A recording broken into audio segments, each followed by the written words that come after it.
I think most of you would know that the Australian Olympic Committee has exclusive responsibility. We're recognised by the IOC as having exclusive responsibility for the participation of Australia at the Olympic Games. What you probably don't all know is that the Australian Olympic Committee neither has not sought nor received any federal government funding since 1993, when we and the City of Sydney were selected to host the Games.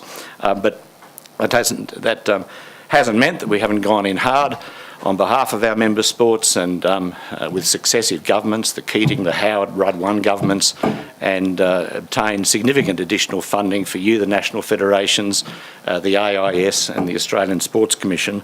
And that formula of you preparing the athletes with that funding, we doing our bit with what is now sending 4 Olympic teams away every quadrennium, the support of the institutes has worked well for us.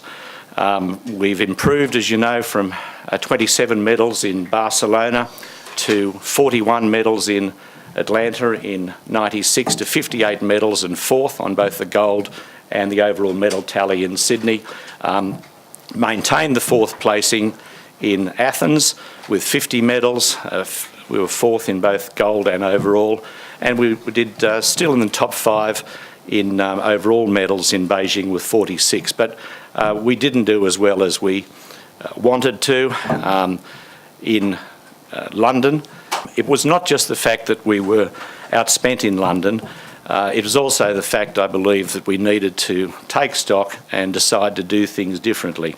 I think we prepare as an Olympic Committee our teams well administratively, we outfit them well, we get you there, we handle all of the logistics well, but clearly the world has moved on and there is a greater emphasis within Olympic teams on high performance, on focusing on high performance, on recovery, on video analysis and all of those sports science initiatives.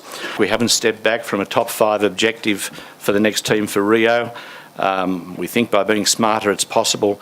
We were very pleased and supportive when the Australian Sports Commission and Institute of Sport announced their Winning Edge initiatives to get Australia back into being competitive internationally in sport, and particularly when the Sports Commission for the first time aligned its targets, top 5, with those of ours, and similarly with the Paralympic and our Winter Games.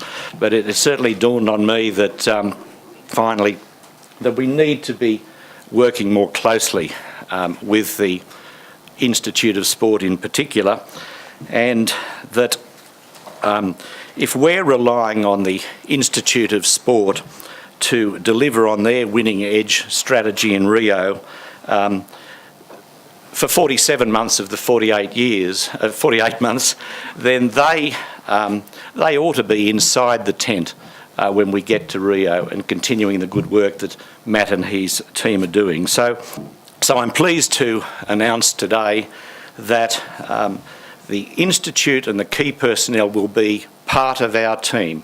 They will be the ones responsible through to Kitty Chiller as the chef de mission for the high performance element. So Matt Favier will be the Deputy Chef de Mission in charge of performance. Dr David Hughes will be the Medical Director of our team, a position he holds here, and Nick Brown will be the Director of Sports Science, a position he holds here. We're proud on behalf of the Sports Commission and the Institute of Sport to be aiming high and to be taking on this challenge.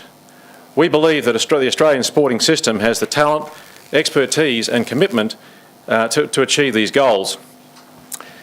The philosophy that backs Campaign Rio, which we've called Best Planned, Best Prepared and Best Performed, highlights the shared commitment of the organisations involved and our absolute belief in our athletes, coaches and high performance leaders.